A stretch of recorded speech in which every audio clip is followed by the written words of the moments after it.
Broadcasting from the business capital of the world, this is the Podcast Business News Network. I believe we're going to talk about something today that nobody really digs deeper into. And as a parent of a teenager, if that's you, or maybe you know somebody, you don't know how to navigate this particular topic. And we are talking today about high school romance, teenage romance. As a parent, there's a lot of different issues that come up. There's a lot of barriers that need to come up, boundaries as well. And she deals with parents and teenagers all the time as a licensed psychologist. Dr. Gloria Vanderhorst is back with us on the program. Welcome, Gloria. How are you today? I am good today, and I think teenage romance will be a fun place to focus. Absolutely. And why don't we start from the beginning? Mm-hmm. What age is okay for your teen to date? What do you feel? Oh, wow. That's a great question. All right. Because the age range, I think, has gotten younger and younger. So we used to think that high school, that's, you're a freshman in high school. That's when you're going to experiment. That's when you're going to fall in love and have your first romance and have your heart broken. But I think more and more middle schoolers are having that experience. Yeah, I have a couple of middle schoolers that I've been working with, and they are attracted to each other, some same sex, some opposite sex. They want to explore. They fall in love. They fall out of love.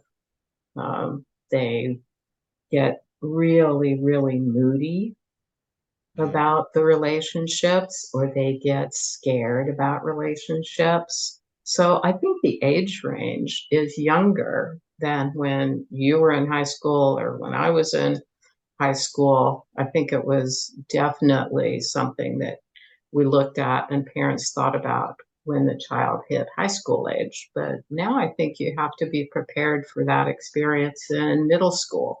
And then, there are always those outliers, the little boys or girls in elementary school who have this bond with each other and feel like they're meant to be together and imagine that they have a romance with each other.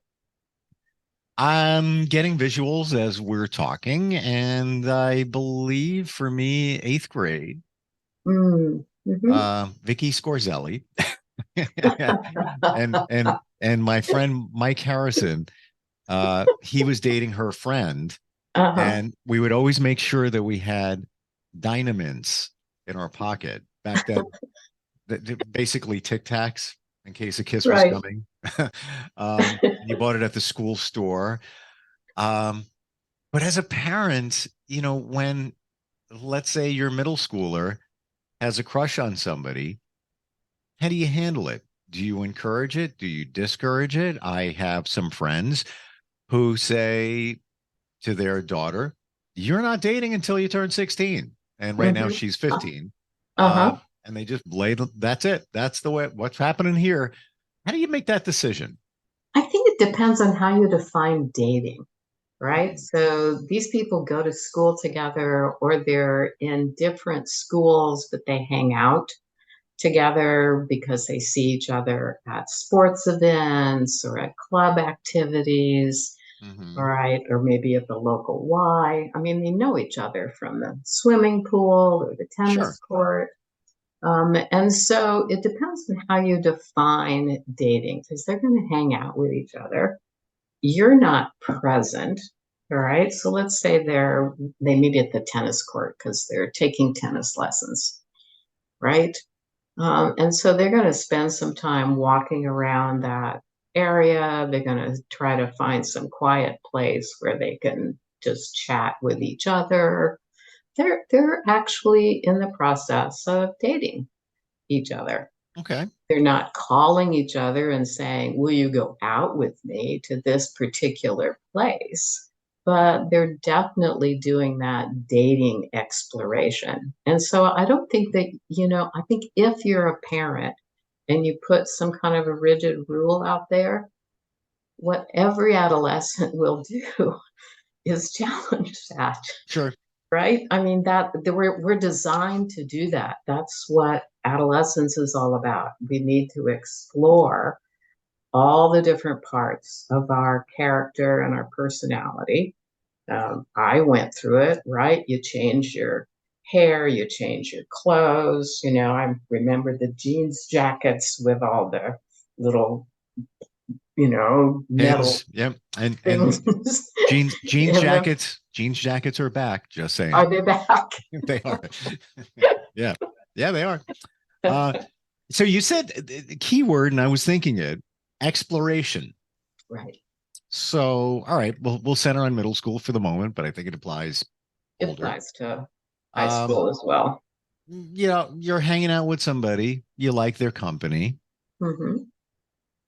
There's going to be exploration. As a parent, what do you encourage or discourage? Let's center on middle school for this moment. Okay. A date. Do we allow them to go to the movies? I guess They're parent would going to say, go to the movies. It's not a matter of allowing. All right. So I get together with a group of my girlfriends, right? We go to the movies. Parents support that. Of course, you can go to the movies with your girlfriends, right? mhm. So in the lobby, on the street outside of the movie theater, there's also a group of guys who have come under the same auspices, right? We're all going to hang out and go to the movies. All right, those people are going to mix, they're going to separate, they're going to pair up, they're going to leave somebody out, Sure. right? So there's not a sense of formal dating that you can lean into as a parent. They're going to come together, they're going to find ways to spend time with each other. What you have to be able to do is to listen and really be curious, right? What Mm. interests your daughter? What interests your son? What are they looking for? What happens inside of them when somebody shows interest in them? I want to know what's going on inside. I want to be able to listen to that young person and encourage them to actually explore these different parts of themselves. We have to do it. They have to explore these different parts. All right. So I explore the biker part of me.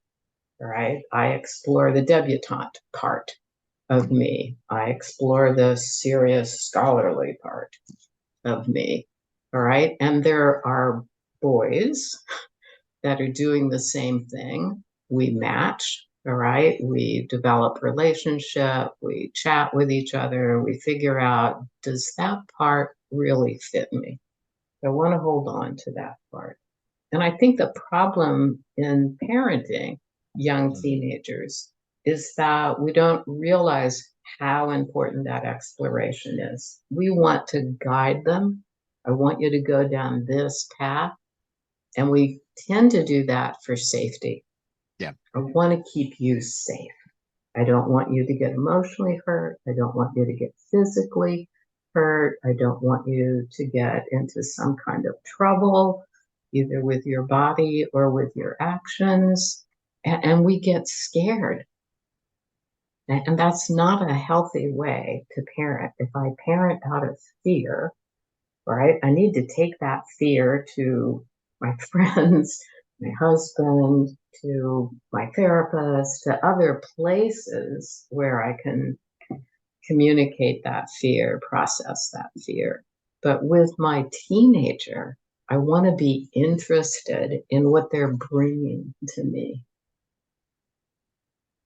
It's so true because the first thing we'll do is say what the rules are. Okay, well, Jimmy can come over. However, you guys aren't spending time alone in the basement. Right. If he's going to be in your room, oh, by the way, can't be in your room. Right. Yeah. No. Uh, you know, um, is it reasonable to set those boundaries up? So it's reasonable to set boundaries, all right, that are going to create safety. for your daughter or your son.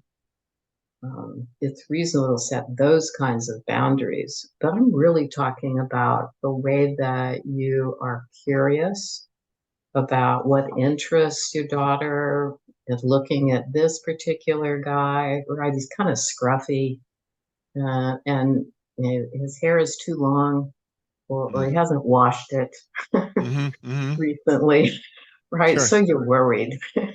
You're really worried about her selection process, but I want to be curious about what interests her and what part of her is attracted to him. So if you get so scared that you can't be curious, then you probably shouldn't say anything. You need to be curious to help your teenager explore herself or himself. Do you feel, and again, the exploration, the physical thing, that even you put these boundaries up, you guys aren't going to be alone.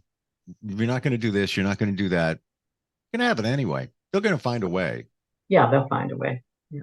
Yeah. Absolutely. I mean, if there's a desire for more physical intimacy, for some physical exploration, they'll find a way to do that. They're not in your house most of the time. Most of the time they're out at school. There are all kinds of ways at school to sneak away and be separate. They're out at the mall. They're hanging out at sports events. There are all kinds of opportunities to experiment. What if your child is involved with somebody, they like somebody, you go with your gut, and your gut is telling you he just doesn't come from a great family. Maybe you know a little bit of information. Maybe there's some, call it negative things there, but your son, daughter really likes him. Right.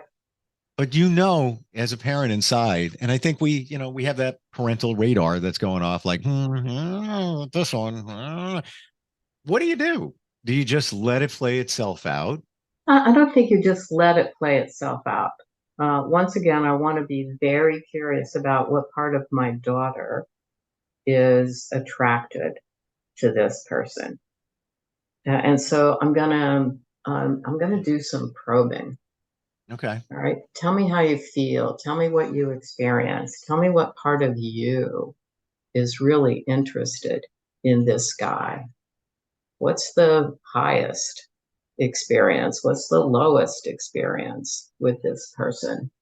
And what keeps you going back? What do you really like about him? Maybe there's some parts of him that I can't see because they're covered up by physical appearance or by moodiness or some attitude that she sees. And so I want to know what keeps you interested in that person. And I really want to know. I don't want to ask that question with the agenda of I'm going to educate you on why this is a bad person. I really want to know what keeps you interested in going back and what part of you is really able to come alive when you're with this person. I remember, experimenting kind of with the biker crowd, right? I'm not a biker. I don't fit in the biker crowd. But as a teenager, I had this real curiosity about what would it be like, right? To have kind of that mentality, the kind of anti-establishment mentality, and take risks. I was not a risk taker. So, associating with the guys with the leather jackets in high school was very interesting, very attractive. I'm sure it scared my parents to death. Yeah. But I have a friend, and he was in his 40s. And this is, a guy worked for IBM. He was almost like a scientist. We would call him Joe I Know. Straight laced. Very. Yeah, you wouldn't even. And then one day he's wearing leather on a motorcycle, and so is his wife. And we would hear some stories like, whoa, you wouldn't. And he's since, maybe 5, 8 years later from that Right. abandoned it. But I think it was something that, he and his partner needed to explore. It was just Needed to experiment with. yeah, yeah. When it comes to your high school son or daughter, or even middle Hmm. school, and you had that negative feeling, but you're hearing things like, well, he makes me feel good. He makes me Hmm. feel good about myself. We can relate to each other. Maybe there are some similarities that allow that to happen. Is it when you hear those things, should you loosen the reins a little bit from your, You could say, tell me more. All and let's right. say you, That's really important. All right. Someone that makes you feel good about yourself is really important to me. So tell me more. How does that come about? Because that's food. That's emotional food that your daughter is saying, I need this emotional food and I'm getting it right here. And when I know what that emotional food is, then I can be curious about, have you ever gotten that any other place? Where else do you think you could get it?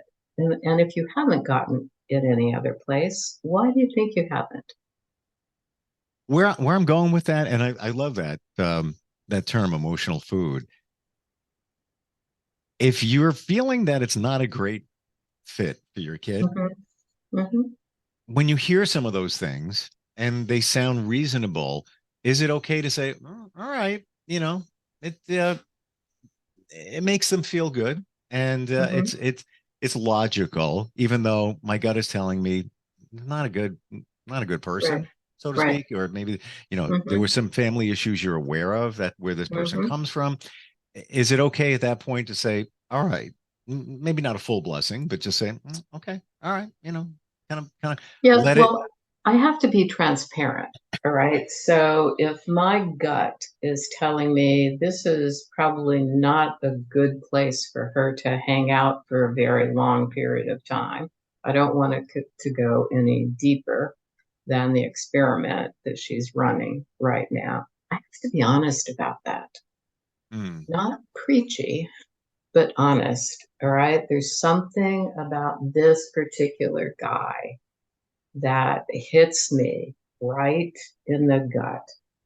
And yeah. I'm not clear about kind of what it is, but it's a warning signal for me. And I get it that you're not experiencing that warning signal, but I am. Hmm. So I'm going to kind of keep watch on it. Maybe it will get weaker, maybe it will get stronger, but I just want you to know that's my take, my experience with this guy as I've had time to interact with him. I've been in that situation. That's why I'm even Hmm. bringing it up. And, Hmm. my way of allowing it, but not allowing it was, time constraints. All right, well, you can hang for, 45 minutes and, Right. just not controlling it, but more of, you know, Kind uh, of putting boundaries around it. there was some bad, but Right. I loosened them up a little bit. Um, Hmm. and my daughter was okay with it. She Hmm. understood it. And even when, he lived out of town, not in the same town. So, Hmm. a 12, 15-minute drive.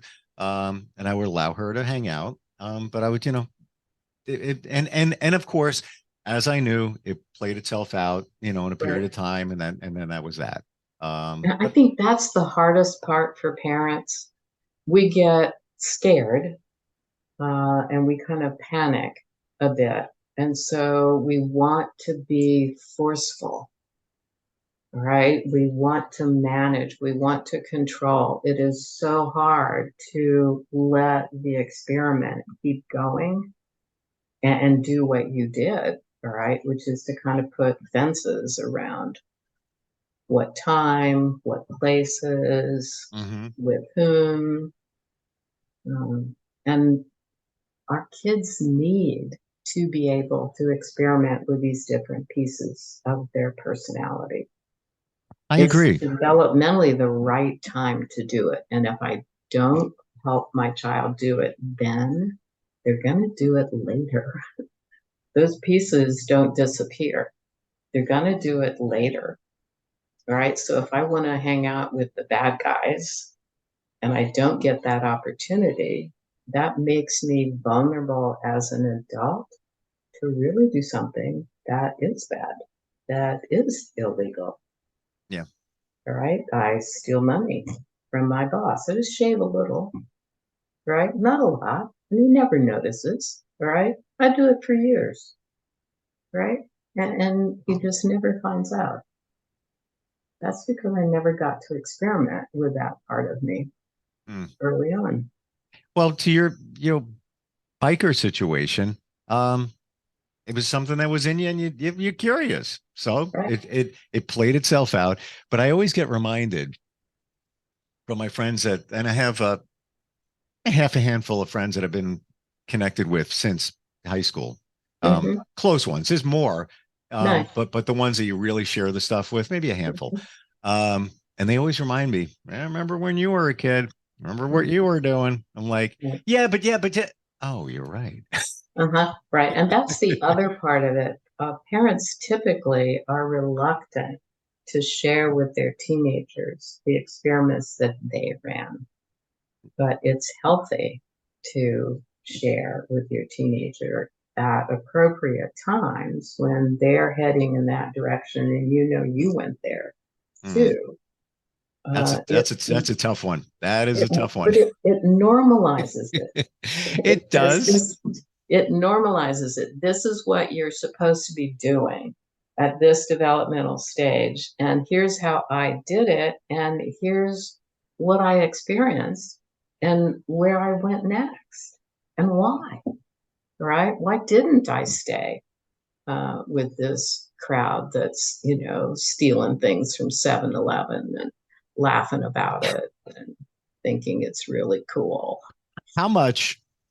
So I guess this is a key question. How much do you divulge? Do you filter it to a point?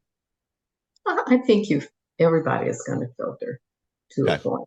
Okay. Right. But you want to pick out what are the elements that got you interested in doing that experiment, hanging out with those people, or, crossing the line. Yeah. So yeah. It normalizes it. It says, this is the developmental time that you're supposed to be doing these things. And hopefully there's enough protection and cushion around you that you won't do something that we can't support you from and help you out of, right? So you'll fall in the ditch, but hopefully not down the well. Point. Right? I can get you out of the ditch, but out of the well, And here's why you don't want to go down the road that leads to the ditch, because I did it.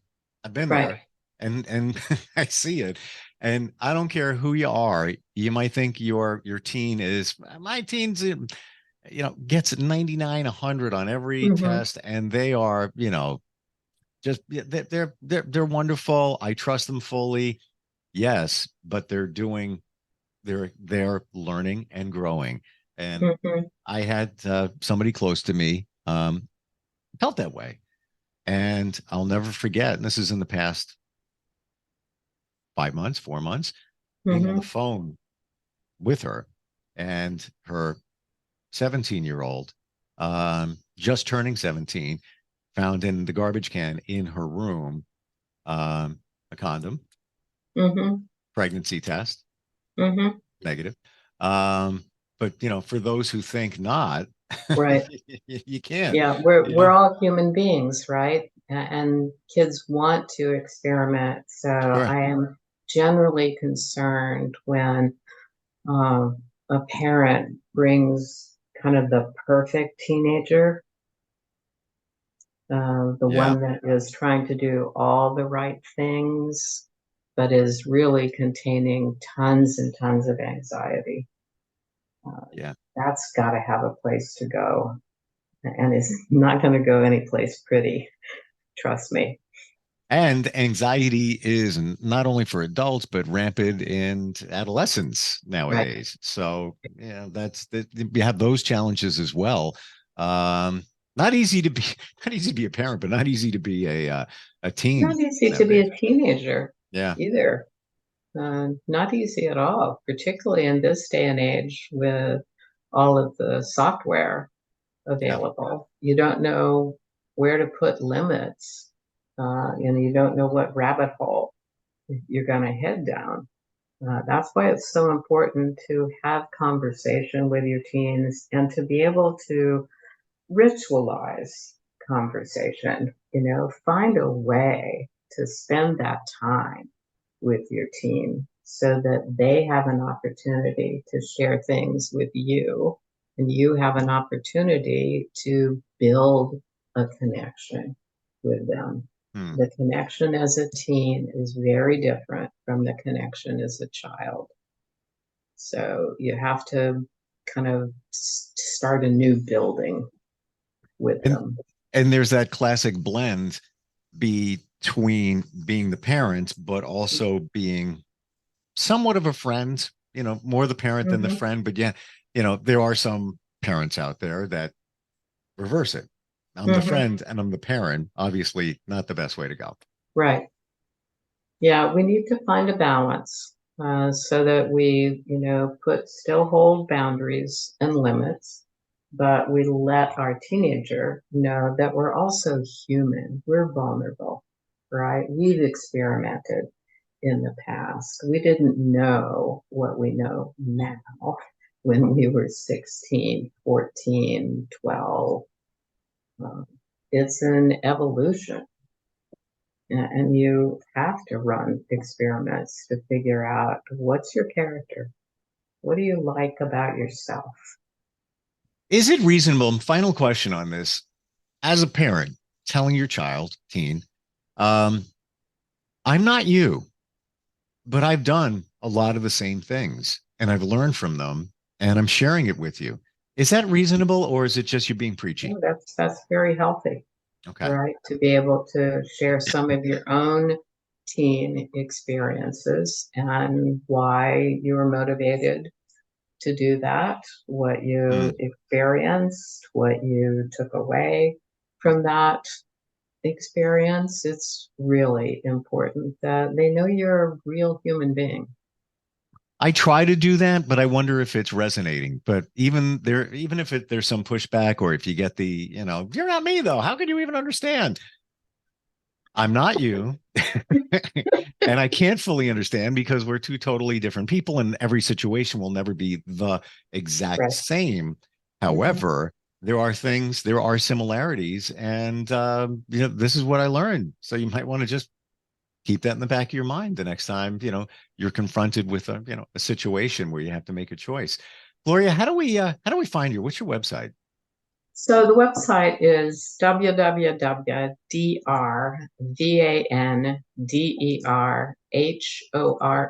www.drvanderhorst.com. So it's www.drvanderhorst.com.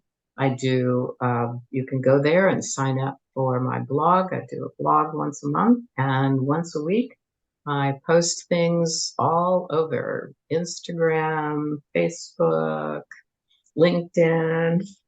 So you can find me in all those places too.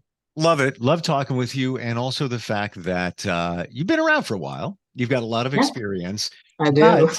but on the flip side of that, you're also very plugged into today and what's going on and what we're experiencing. And when you put the two together, a powerful combination Thank when you. somebody works with you. Thank you so much for being here today. You're welcome. Enjoyed it. Thanks.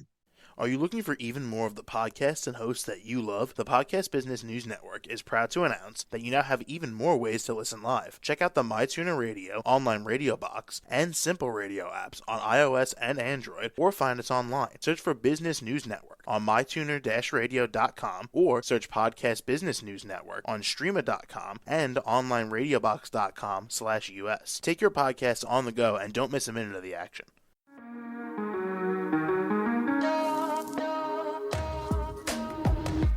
Broadcasting from the business capital of the world, this is the Podcast Business News Network.